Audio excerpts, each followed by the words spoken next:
Hi guys, welcome back to our channel. நான் தான் உங்கள் கண்மணி கவியரசன் பேசுகிறேன் காய்ஸ். இன்றைக்கி ஒரு சூப்பரான ஸ்வீட்டான ரெசிபி தான் பார்க்க போகிறோம். குழந்தைங்கள்லேருந்து பெரியவங்க வரைக்கும் ரொம்பவே லைக் பண்ணி சாப்பிடுவாங்க. வீட்டில் ப்ரெட்டு இருந்தால் கண்டிப்பாக அதை ட்ரை பண்ணி பாருங்கள். புதுசாக என்னோடய ஃப்ரெண்ட்ஸ் யாராவது வீடியோ பார்க்குறதா இருந்தால் மறக்காமல் சப்ஸ்கிரைப் பண்ணிக்கோங்க. பக்கத்தில் இருக்க பெல் பட்டனும் டிக் பண்ணிக்கோங்க ஃப்ரெண்ட்ஸ். வாங்க வீடியோக்குள்ளே போகலாம். இன்றைக்கி ப்ரெட் அல்வா எப்படி ஈஸியாகவும் டேஸ்ட்டாகவும் பண்ணலாம்னு சொல்லிட்டு இன்றைக்கான வீடியோவில் பார்க்கலாம் ஃப்ரெண்ட்ஸ்.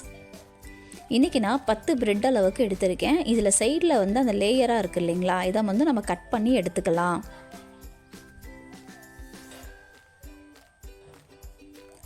நாலு பக்கமும் இந்த லேயர்களை நம்ம எடுத்துக்கலாம் ஃப்ரெண்ட்ஸ். பாருங்கள், இந்த மாதிரி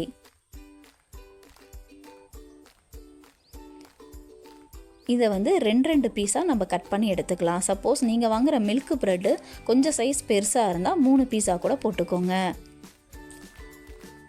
ஏன்னா நம்ம ஆயிலில் போடும் போது அது உதிரி ஆகிடக்கூடாது, அதனால் 2 பீஸாக போட்டோம்னா உதிரி ஆகாமல் இருக்கும். எல்லா ப்ரெட்டுகளையும் இந்த மாதிரி கட் பண்ணி எடுத்துக்கிட்டேன். ஒரு பாத்திரத்தில் எண்ணெய் வந்து சூடானதுமே கட் பண்ணி வச்சுருக்க ப்ரெட்டு துண்டுகளை நம்ம ஆட் பண்ணிக்கலாம். எண்ணெய் வந்து ஓரளவுக்கு சூடானதுக்கப்புறம் போடுங்க. எண்ணெய் ரொம்ப நடுவில் சூடாக இருந்தால் சிம் ஃப்ளேமில் வச்சு பொரித்து எடுத்துக்கலாம். எல்லா ப்ரெட்டு துண்டுகளையும் இந்த மாதிரி நம்ம எண்ணெயில் போட்டு பொரித்து எடுத்துக்கலாம் ஃப்ரெண்ட்ஸ். ப்ரெட்டு துண்டுகள் மெதுவாக இருக்கிறனால எண்ணெயில் முழுகாது, மேலே மிதந்து வரும். அதனால் திருப்பி பொரித்து எடுத்துக்கலாம் ஃப்ரெண்ட்ஸ். பாருங்கள், அடியில் பாருங்கள், ப்ரௌனிஷாக இந்த மாதிரி சேஞ்ச் ஆகும்போது திருப்பி விட்டுக்கங்க.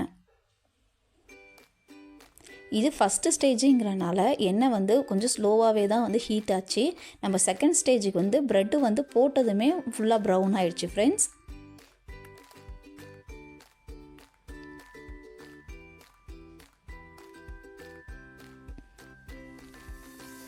ப்ரெட்டு துண்டுகள் வந்து இந்த பொன்னிறமாக வந்ததுக்கப்புறம் நம்ம எடுத்துக்கலாம். உங்களுக்கு நல்லா டார்க் ப்ரௌனாக வரணுன்னாங்களா, அல்வா வர்ற மாதிரி இருந்தால் கூட நீங்கள் இந்த பதத்துக்கு எடுத்துக்கங்க. பாருங்கள், ஃபஸ்ட்டு ஸ்டேஜ் நம்ம வந்து பொரிச்சு எடுத்துக்கிட்டோம். நெக்ஸ்ட்டு ஸ்டேஜ் வந்து பாருங்கள், எண்ணெய் நல்லாவே காஞ்சிருந்தது. ஸோ சிம் ஃப்ளேமில் வச்சு நம்ம பொரிச்சு எடுத்துக்கலாம். இதே மாதிரி எல்லா ப்ரெட்டு துண்டுகளையும் நம்ம எடுத்துக்கலாம் ஃப்ரெண்ட்ஸ். நான் 10 ப்ரெட்டு வந்து இன்றைக்கி செய்கிறோம். இது வந்து 5லேருந்து 6 பேர் வரைக்கும் தாராளமாக சாப்பிடலாம். ஸோ 10 ப்ரெட்டுன்றது போதுமான அளவாக இருக்கும். இந்த ப்ரெட்டு துண்டுகள்லாம் நல்லா வந்து பொன்னிறமாக பொரித்து எடுத்ததுக்கப்புறம் இதில் மிச்சமாகிற எண்ணெயை வந்து நம்ம ஆறுனதுக்கப்புறம் ஒரு வடிகட்டி வச்சு வடித்து தனியாக எடுத்து வச்சுக்கோங்க. யூஸ் பண்ண எண்ணெயை 2 டேஸ்க்குள்ளே யூஸ் பண்ணிவிடுங்க ஃப்ரெண்ட்ஸ். பாருங்கள், பொரிச்சு எடுத்து வச்சுட்டு ப்ரெட் எல்லாமே ரஸ்க்கு மாதிரி இருக்கும். இதை வந்து நம்ம இன்னொரு பேனில் போட்டு எப்படி அல்வா பண்ணலான்னு பார்க்கலாம். நான் வந்து ஒரு கடாயில் 1 டேபிள் ஸ்பூன் அளவுக்கு கீ ஆட் பண்ணிக்கிறேன் ஃப்ரெண்ட்ஸ்.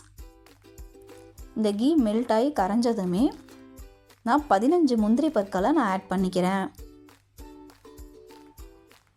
இந்த முந்திரி பற்களை நல்லா வந்து வறுத்து எடுத்துக்கலாம். பொன்னிறமாக ஆனதும் வேறு ஒரு பேனில் நான் மாற்றி வச்சுக்கிறேன் ஃப்ரெண்ட்ஸ்.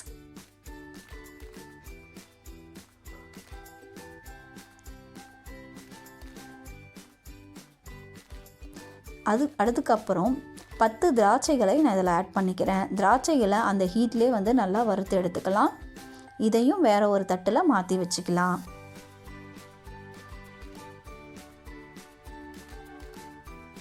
இது கூடவே 150 கிராம் அளவுக்கு சர்க்கரை ஆட் பண்ணிக்கலாம் ஃப்ரெண்ட்ஸ். நீங்கள் நாட்டு சர்க்கரை கூட ஆட் பண்ணி செய்யலாம், ரொம்பவே சூப்பராக இருக்கும். 150 கிராம்லேருந்து 200 கிராம் வரைக்கும் ஆட் பண்ணலாம். எனக்கு வந்து ஸ்வீட் வந்து 150 கிராம் கரெக்டாக இருந்தது. ரொம்ப ஸ்வீட் சாப்பிட்றவங்களா இருந்தால் 150 கிராம் ஆட் பண்ணிக்கோங்க. இது கூடவே 1/4 லிட்டர் அளவுக்கு தண்ணி ஆட் பண்ணிக்கோங்க ஃப்ரெண்ட்ஸ். தண்ணி வந்து சர்க்கரையோடு நல்லா கரைஞ்சி வரட்டும். இது கூடவே 2 ஏலக்காய் வந்து நான் தட்டி எடுத்துக்கிறேன். உங்கள்கிட்ட ஏலக்காய் பொடி இருந்தால் கூட அதை ஆட் பண்ணிக்கோங்க. சர்க்கரை தண்ணி நல்லா கொதித்ததுமே இது கூட எடுத்து வச்சுருந்த ப்ரெட்டு துண்டுகளை ஆட் பண்ணிக்கலாம். சர்க்கரை தண்ணி நல்லா ஒரு 10 நிமிஷத்துக்கு கொதிக்கட்டும். எடுத்து வச்சுருந்த எல்லா ப்ரெட்டு துண்டுகளையும் இதில் ஆட் பண்ணி மிக்ஸ் பண்ணிக்கலாம் ஃப்ரெண்ட்ஸ். நல்லா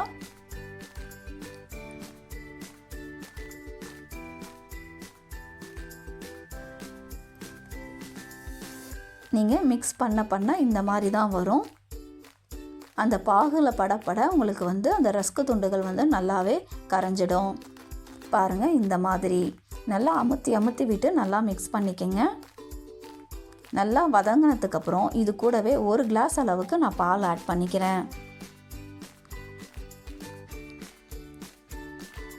இந்த பால் வந்து 100 மில்லி அளவுக்கு இருக்கும் ஃப்ரெண்ட்ஸ்.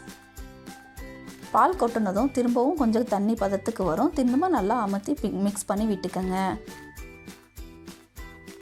நல்லா ட்ரை ஆனதுமே இது கூட எடுத்து வச்சுருந்த முந்திரியும் திராட்சையும் நம்ம ஆட் பண்ணிக்கலாம். ஃபைனலி சூப்பரான பிரெட் அல்வா ரெடி ஆயிடுச்சு ஃப்ரெண்ட்ஸ். கண்டிப்பாக வீட்டில் கெஸ்ட்டு வந்தால் கண்டிப்பாக ட்ரை பண்ணி பாருங்கள். என்னோட இந்த வீடியோ உங்களுக்கு பிடிச்சிருந்துச்சின்னா மறக்காமல் லைக் பண்ணுங்கள். உங்கள் ஃப்ரெண்ட்ஸ் அண்ட் ஃபேமிலி கூட ஷேர் பண்ணுங்கள் ஃப்ரெண்ட்ஸ். நெக்ஸ்ட்டு ஒரு இன்ட்ரெஸ்டிங்கான வீடியோவில் திரும்ப மீட் பண்ணலாம். சூப்பரான பிரெட் அல்வாவை டேஸ்ட் பண்ணிவிட்டு எப்படி இருக்குன்னு கமெண்டில் சொல்லுங்கள். பாய் பாய் ஃப்ரெண்ட்ஸ்.